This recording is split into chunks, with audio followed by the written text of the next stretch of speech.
Oi gente, eu sou o Douglas, o Turim, e eu vou apresentar a aula SageMac 2166 em C para vocês. Nessa aula a gente vai falar sobre séries infinitas, que são maneiras de a gente calcular funções complicadas como seno, cosseno e função exponencial, que seria e elevado a x, sendo x um número real. E a gente também vai falar sobre funções, como criar sua própria função e como importar bibliotecas e usar as funções das bibliotecas. Então, vamos lá? Então, gente, séries infinitas. Eu vou começar com um pouquinho de teoria antes de partir para o Code Blocks, porque se eu fosse programar direto, ia ficar muito complicado e vocês provavelmente não iam entender nada. Mas, então, eu imagino que para vocês já seja bem trivial para vocês fazer um programa simples do tipo: faça um programa que recebe um valor ou valores de x e devolve os seus respectivos valores de x ao quadrado. Eu imagino que seja bem simples, você simplesmente vão ter que ler esses valores do teclado ou ler de um arquivo e imprimir na tela ou guardar, né, num arquivo. Não tem segredo nenhum. Isso vale também não só para a função x², que eu peguei como exemplo, como para funções de primeiro grau, segundo grau, polinômios no geral e outras funções simples. Mas se eu falasse para vocês o seguinte: faça um programa que calcula o valor de seno. Bem, aí já complica um pouquinho, porque não tem uma maneira clara, uma maneira óbvia de calcular seno, né? A gente tem uma tabelinha que a gente viu no ensino médio e a gente consegue calcular para certos valores limitados de seno, né? Se eu falasse para vocês, calcule o seno de 1 radiano ou calcule o seno de 27,5 graus, não ia ficar tão claro, eu imagino, né? Não ia ter uma maneira clara de calcular o seno desses valores, né? Mas é por isso que eu vou apresentar para vocês uma maneira de transformar essas funções complicadas em funções simples de se resolver, em polinômios, né? Que no final das contas são operações de soma, subtração, multiplicação e divisão, certo? E para isso eu vou apresentar para vocês o polinômio de Taylor, que o polinômio de Taylor, vocês vão ver com mais calma ele na disciplina de cálculo 1. Se eu não me engano, no final da P3, no final do conteúdo da P3 vocês vão ver ele. Então a disciplina de Mach não cobra o polinômio de Taylor em si. Ela cobra algumas aplicações de polinômio de Taylor que a gente vai ver daqui a pouco, ok? Que é utilizar o polinômio de Taylor para achar valores de funções como seno, cosseno e elevado a x, certo? Aqui, para exemplificar melhor como funciona esse negócio, eu vou mostrar essa imagem aqui. Em azul a gente tem uma função f de x, que no caso parece ser uma função exponencial, mas poderia ser uma função qualquer. E a gente tem o nosso polinômio de Taylor de ordem n, de grau n aqui. A gente tem um ponto x0, certo? E a gente pode perceber que nas redondezas de x0, para valores próximos de x0, o nosso polinômio aproxima muito bem a nossa função f de x que a gente quer calcular o valor, certo? Para pontos mais distantes do x0, nem tanto, certo? É assim que a gente vai trabalhar com polinômio. A gente vai ter funções seno, cosseno, elevado a x, que a gente não sabe os valores exatos delas. E a gente vai gerar polinômios, certo? Que em torno de um certo ponto, que no caso a gente vai escolher o ponto x0 igual a 0, porque por questões de simplicidade, a gente vai ver daqui a pouco. Em torno desse ponto x0 igual a 0, a gente vai conseguir calcular os valores dessas funções com grande precisão, ok? Eu digo com grande precisão porque o nome dessa pedaço de matéria é séries infinitas. Só que a gente não consegue calcular até um valor de n infinitamente, certo? A gente tem que parar em algum momento. A gente tem que calcular com um valor finito, ok, de n. E por isso sempre vai entrar um erro, certo? E esse erro é menor quanto maior for o grau do nosso polinômio, ok? Mas ele sempre vai existir. A gente vai definir esse erro na hora de a gente escrever o código. A gente pode falar que esse erro é um valor 10 a menos 4, 10 a menos 5, 10 a menos 10, a gente que decide, ok? Aqui a gente tem a função seno, a cosseno e a elevado a x expressas em função do polinômio de Taylor, ok? Que é uma série de somas, ok? Vocês podem ver que o polinômio de Taylor ele possui derivadas, no caso. A derivada de ordem 1, de ordem 2, até a derivada de ordem n. A função seno, assim como a função cosseno, elas têm uma peculiaridade de que as suas derivadas elas são cíclicas. O que significa que a derivada de seno é cosseno. E a derivada de cosseno é menos seno. E depois de um certo número de vezes, as derivadas vão se repetindo, né? E como estamos calculando em torno do ponto a igual a zero, ou x0 igual a zero, é só uma questão de notação, seno de zero é zero. Então, no caso da função seno, o polinômio dela, os termos com expoentes pares desaparecem, porque todos os termos com expoentes pares, eles possuem como um fator de multiplicação um seno de zero, e seno de zero é zero.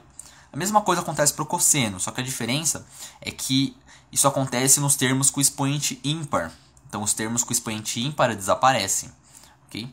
Já para a função elevado a x, a derivada de elevado a x é ele mesmo, a função que tem como sua derivada ela própria.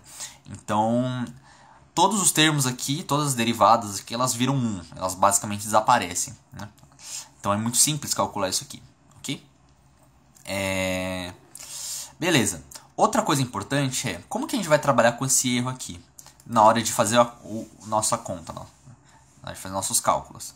Bem, a gente vai usar esses termos aqui, porque o que acontece é o seguinte: quando a gente vai aumentando o valor dos termos, né? Porque quando a gente vai aumentando o índice dos termos, aqui é o termo 0, termo 1, termo 2, termo 3,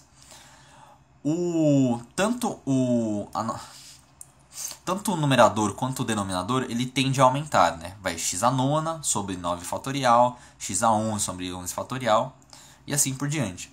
Só que acontece uma coisa: a função fatorial ela cresce de maneira mais rápida, ela cresce mais rapidamente do que a função exponencial, né? E vai acontecer que esses termos, com o passar do tempo, eles vão ficando cada vez menores, né? Ou seja, e lembrando que os termos são aproximações, né? Quanto maior o grau do nosso polinômio, melhor vão ser as aproximações. E vai chegar uma hora que esses termos vão tender a zero, certo? Depois de um certo tempo, ok?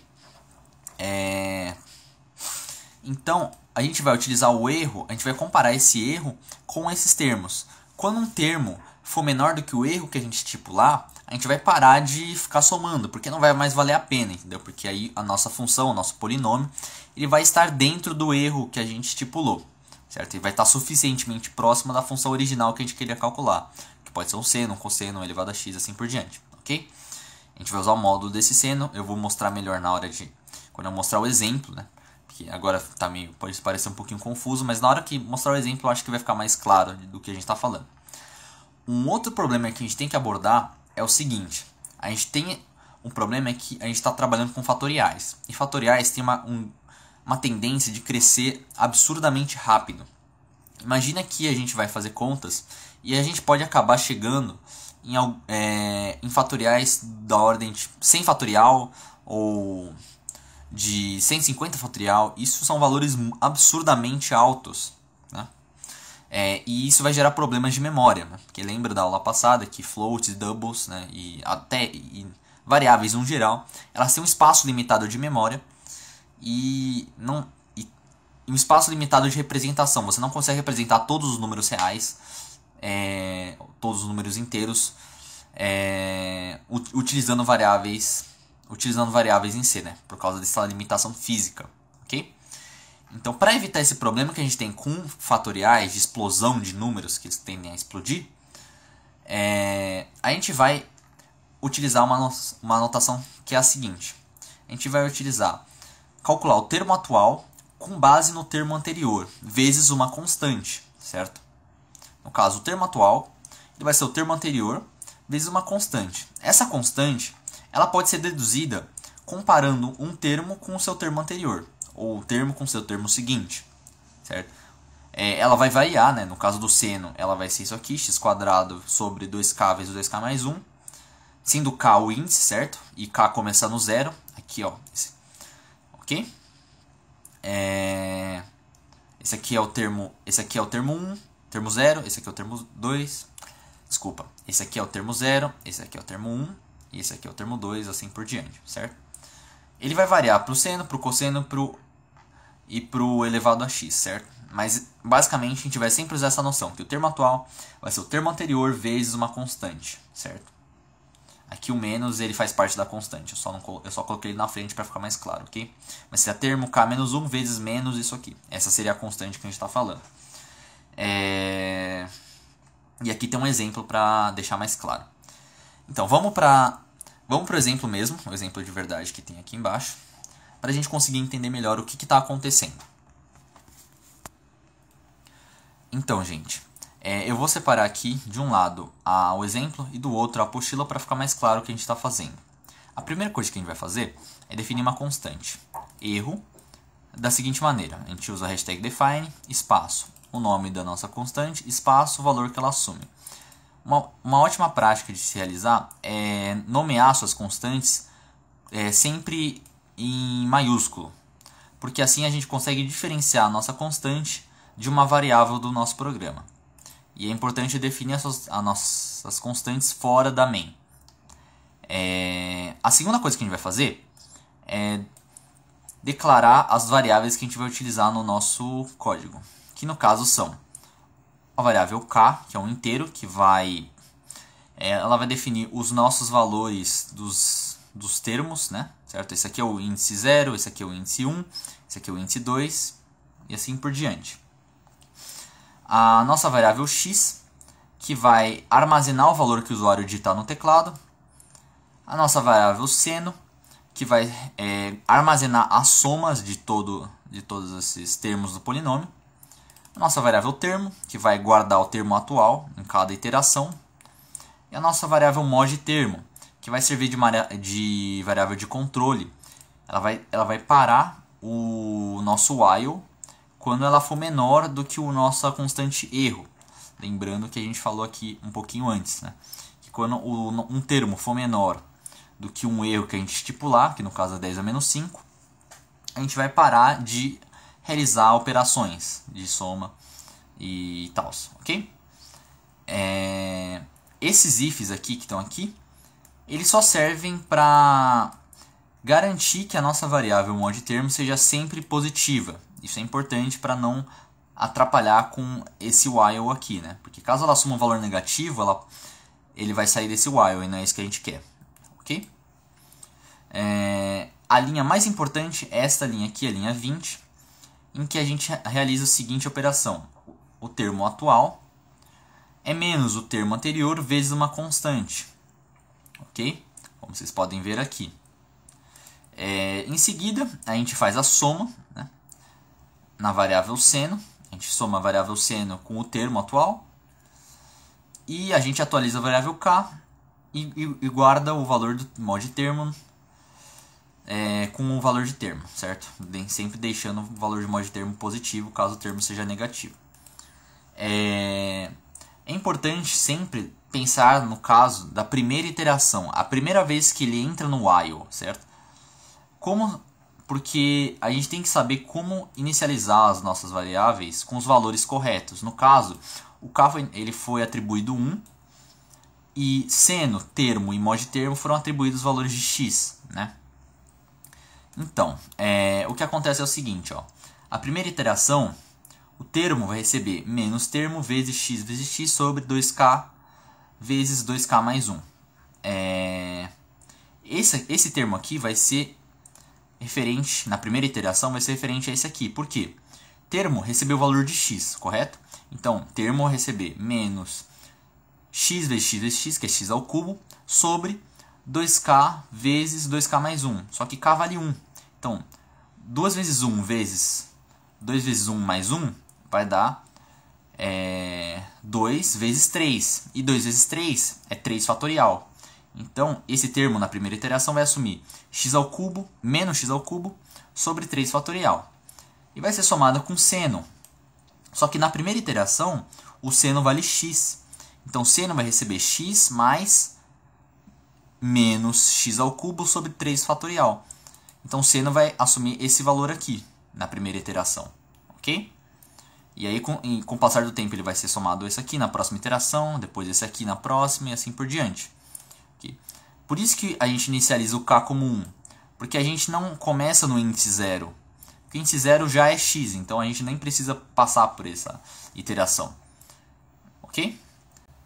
E por último, a gente vai imprimir o valor da nossa variável, certo? Do nosso resultado, que é o seno.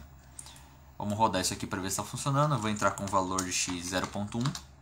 Seno de 0.1 é 0.099833. Vamos verificar para ver se está funcionando mesmo.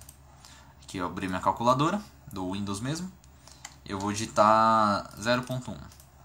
Importante deixar em radianos, porque a gente está calculando o valor de x está em radianos, não em graus, certo? Então, seno de 0.1 é 0.99833. Ó, está certinho. Lembre que é importante que a precisão ela está até a quinta casa decimal. No caso, 1, 2, 3, 4, 5. Até essa casa. A partir daqui você não pode ter certeza se está certo os valores ou não. Né? Nesse caso, esse aqui está certo, mas esse poderia estar errado porque você definiu o seu erro como 10 a menos 5. Se você quiser uma precisão maior, você aumente o valor, diminua o valor do seu erro, certo? E eu vou mostrar para vocês, ó, que isso pode não funcionar dependendo do valor de x que você inserir. Porque lembra que a gente calcula o polinômio de Taylor em torno de um ponto, né? Como a gente via naquele exemplo, a gente calcula sempre em torno de um ponto A, que no caso que a gente fez do nosso código é 0.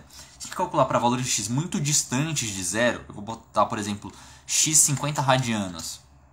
Olha o que acontece, seno de 50 radianos dá um valor absurdo, certo? Porque seno não pode ser maior que 1. Seno de 50 radianos dá quanto? Dá isso aqui. Era para dar isso aqui, mas deu esse valor absurdo, então ele não funciona para valores muito distantes do ponto que a gente estava calculando. Porque lembra que no final das contas, a gente não está fazendo o cálculo do seno, a gente está calculando um polinômio que é próximo do valor do seno. Ok? Ó, agora eu vou mostrar bem rapidinho um programa que calcula o valor de e elevado a x, sendo x um número real qualquer. Eu não vou explicar muito bem o que está acontecendo aqui, porque ele é praticamente igual à função ao programa que a gente acabou de ver. A única coisa que muda é o termo, né? Que a atualização do termo muda, porque muda a constante que a gente multiplica, e a inicialização dos valores no início do programa aqui, né? Aqui é a mesma coisa, mas aqui no caso, ó, é um pouquinho diferente já. Isso se deve à maneira que o polinômio é utilizado, certo? Elevado a x. Se vocês verem isso aqui, vocês vão entender o porquê que é inicializado com 1. Mas eu vou mostrar aqui funcionando, ó. Eu vou calcular o valor de e elevado à primeira. É isso aqui, né? No programa tá elevado a 5, mas eu botei elevado a menos 5, eu botei elevado a menos 20. Eu printei as 20 primeiras casas, a precisão é muito alta, né? Ele é até mais preciso que a calculadora do Google aqui, né? A calculadora do Google só vai até essa casa. A calculadora e esse código vai até aqui, ó, 59. Aqui a gente pode ver que o Google arredondou, né? E é basicamente isso. E por último, eu tenho só um desafio para vocês, se vocês chegaram até aqui. Eu mostrei para vocês como se fazer o código da função seno e da função elevado a x, né? Caso vocês tenham alguma dúvida, vocês dêem uma olhada na apostila. Só que eu não mostrei como fazer da função cosseno. Então, tentem, com o que vocês viram agora, fazer o programa da função cosseno. Beleza?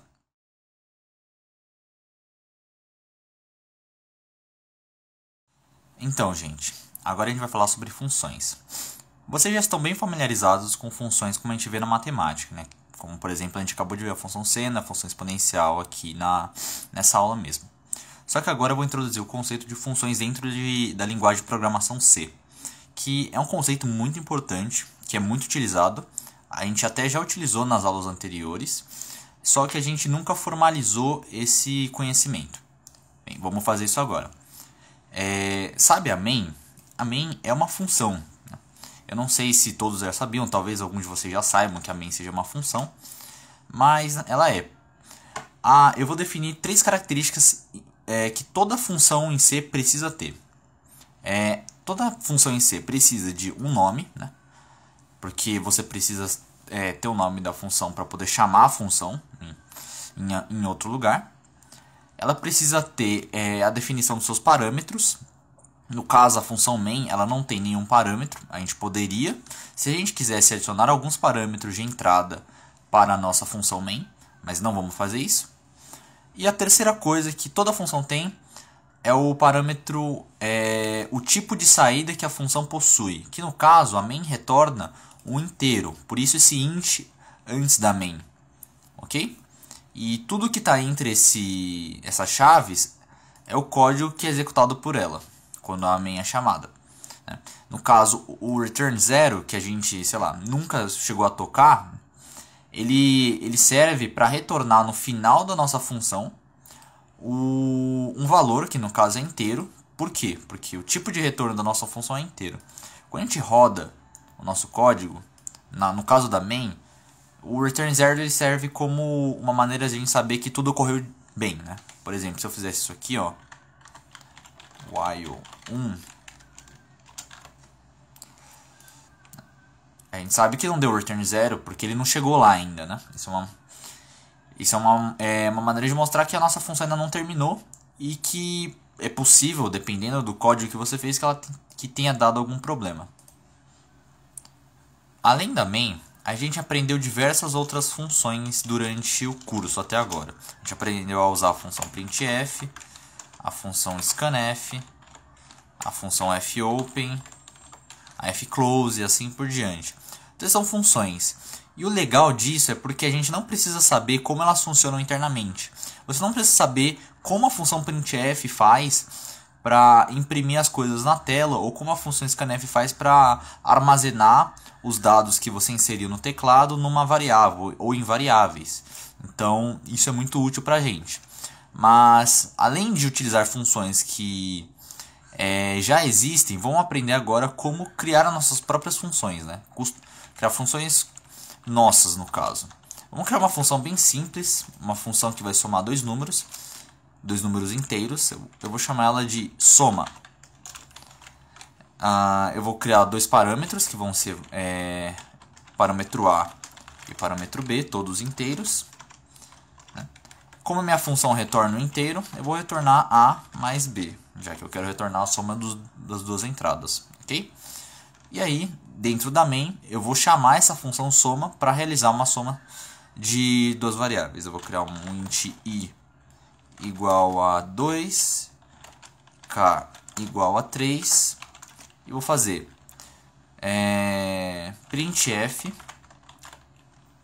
%d mais %d igual a %d, vai ser i k e soma de i com k. Basicamente o que eu fiz aqui é i mais k igual a i mais k igual a mais k, para a gente visualizar. Ó. No caso, 2 mais 3 igual a 5, certinho. Se eu mudar aqui, por exemplo, ó, colocar k igual a 7, rodar de novo, a gente pode ver que se alterou perfeitamente. Aqui é uma maneira de utilizar a função soma. Aqui eu estou chamando a função soma, né? Lembrando que a função soma, como ela retorna um número inteiro, ela pode ser tratada como uma variável, né? Na hora de você fazer o printf, você poderia fazer o seguinte também. Você poderia fazer i recebe soma de i mais k, ou você poderia fazer i recebe soma de i mais i, por exemplo. Aqui você dobraria o valor de i, e você consegue fazer esse tipo de coisa. Claro que para uma coisa tão simples como somar dois números inteiros, pode parecer meio inútil, né? Porque eu poderia simplesmente apagar essa soma e fazer assim. Eu poderia fazer i mais k, que ia funcionar perfeitamente, certo? Só que eu vou pegar um exemplo em que o uso de funções torna a resolução do problema muito mais prático, que está na apostila aqui. É esse exemplo aqui, x elevado a n mais y elevado a m mais x mais y elevado a n mais m. Para resolver esse problema aqui, né, a gente pode fazer de maneira normal, como a gente já sabe, né, que é, a gente calcula esse termo aqui, faz a potenciação, depois desse, e por último esse, e soma tudo no final. Que é o que na verdade a gente vai fazer. Só que para cada termo que a gente for calcular, a gente precisaria fazer um loop. A gente precisa fazer um loop para calcular essa potência, depois essa e depois essa. E ia ser um negócio mais ou menos assim, como o código que está aqui, né? Tirando a parte do printf aqui. Teria pelo menos um loop para cada elemento. Só que não seria mais interessante a gente criar uma função chamada potência que resolvesse esse problema? A função que, dado como entrada uma base e um expoente, ela retornasse a base elevada ao expoente? É isso que a gente vai fazer agora. A gente vai fazer uma função que vai resolver esse problema. Vamos apagar a função soma aqui. Vamos criar uma função potência que vai retornar um float. Por quê? Ela vai retornar um float por quê? Porque a base vai ser float também. O expoente ele vai ser um inteiro. Porque eu posso ter uma base que não seja um número inteiro. Ela pode ser, por exemplo, 3.14, 2.1, 0.5. Só o expoente que vai ser inteiro e a gente vai assumir que ele vai ser positivo também. Porque a gente não quer trabalhar com expoente negativo, certo? Não vamos ter essa dor de cabeça. Vamos fazer o seguinte, eu já fiz o esqueleto da minha função, né? Ela vai retornar um float. Ela tem dois parâmetros, um float que é a base e o outro int, que é o expoente. E eu vou agora declarar variáveis dentro dessa função. Vou declarar uma variável i e vou declarar uma variável pot. E vou setar ela como 1. Okay? E aí eu vou declarar um for. I recebe 0. I menor que expoente. E mais. Botar chaves. Não é obrigatório o uso de chaves, mas eu vou colocar. Pot recebe pot vezes base. Return pot. Bem, eu imagino que não seja muito segredo que eu tenha feito aqui. Eu basicamente eu estou multiplicando dentro desse loop aqui expoente vezes, no caso, imagina que minha base é 3, meu expoente é 2. Esse loop vai rodar 2 vezes. Então eu vou multiplicar pot por base 2 vezes, então vai ser 3 ao quadrado que vai dar 9. Então eu vou retornar 9 aqui. Se fosse 7 vezes, seriam 7 vezes que super rodar e ia ser 3 elevado à sétima. E retornar 3 elevado à sétima aqui. Certo? Lembrando que pot é um float. E eu tenho que retornar um float porque eu defini aqui na hora de declarar minha função potência. E agora eu posso utilizar a função potência dentro da minha main, né? Eu posso chamar a função potência sem problemas. Um cuidado que vocês têm que ter é que quando você for chamar uma função, por exemplo, na main, a função ela tem que estar declarada antes da main. Se eu fizer isso aqui, por exemplo, e tentar chamar potência aqui, sei lá, potência de 2 e 3, vai dar um erro. Ó, certo? Porque lembra que o programa ele lê sequencialmente, linha por linha. Então, nesse ponto aqui da linha 6, potência não foi declarada. Então, isso aqui não existe, isso aqui não está definido. Okay? Só que agora, se eu fizer isso aqui agora, ele vai funcionar. Beleza? É claro que eu não imprimi nada, porque eu só chamei potência, eu não usei ela para nada. Beleza? Mas aqui no caso, né, com isso, essa função potência, eu consigo resolver essa expressão aqui facilmente, né, que é a declaração da potência. E eu vou fazer o seguinte, eu vou fazer uma declaração, vou fazer float pot x, pot y, pot xy. Eu vou declarar float x, y, soma. E eu vou declarar int m e n, certo? Eu vou fazer essa declaração das variáveis que eu vou usar na minha main. Scanf, %d, %f, %d. Eu vou primeiro escanear o meu x e o meu n. Logo em seguida eu vou escanear o meu y e o meu m.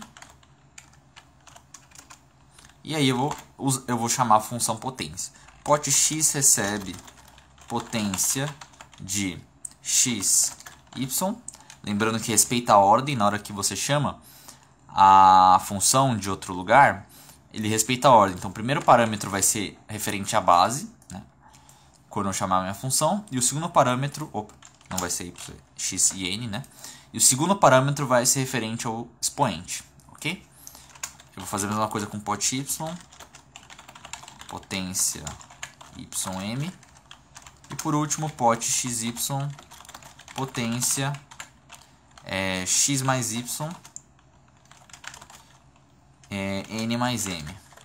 Vocês podem ver que eu consigo colocar expressões dentro como parâmetro das minhas funções. Eu poderia até, se eu quisesse, por exemplo, colocar uma potência dentro de potência, sei lá. Por exemplo, certo?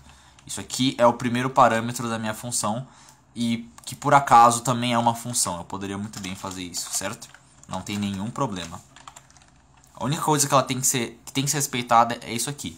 Eu estou entrando com float, então entre com float. Aqui, x mais y é uma soma de floats que resulta em um float. Por último, eu vou fazer soma, recebe pot x mais pot y mais pot xy. E eu vou printar a soma.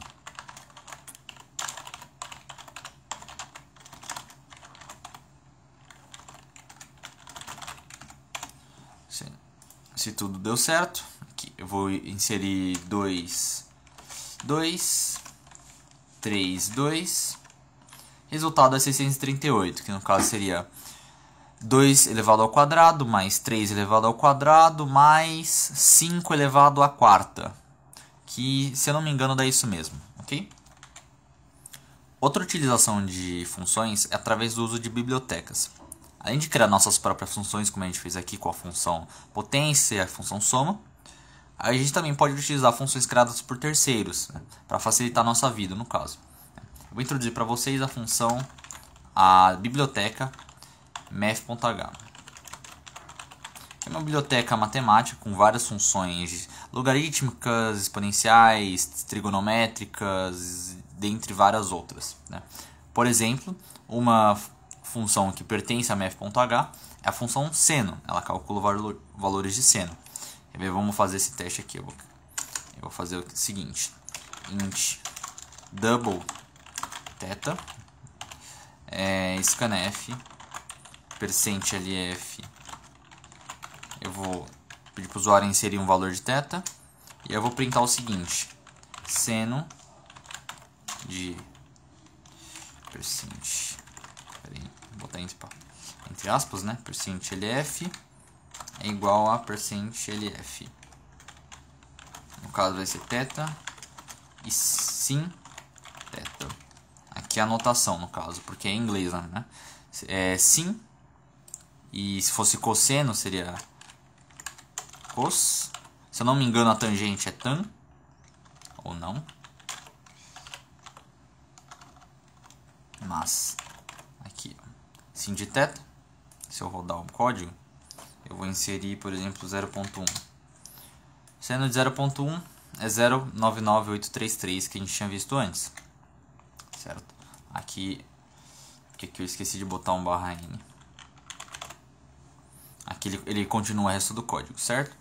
E aqui a gente também poderia resolver esse problema. Em vez de usar a nossa própria função potência, a gente poderia fazer isso aqui, ó. Olha que legal. Vamos ignorar isso aqui, né? E vamos fazer assim, ó. Soma, recebe, pau.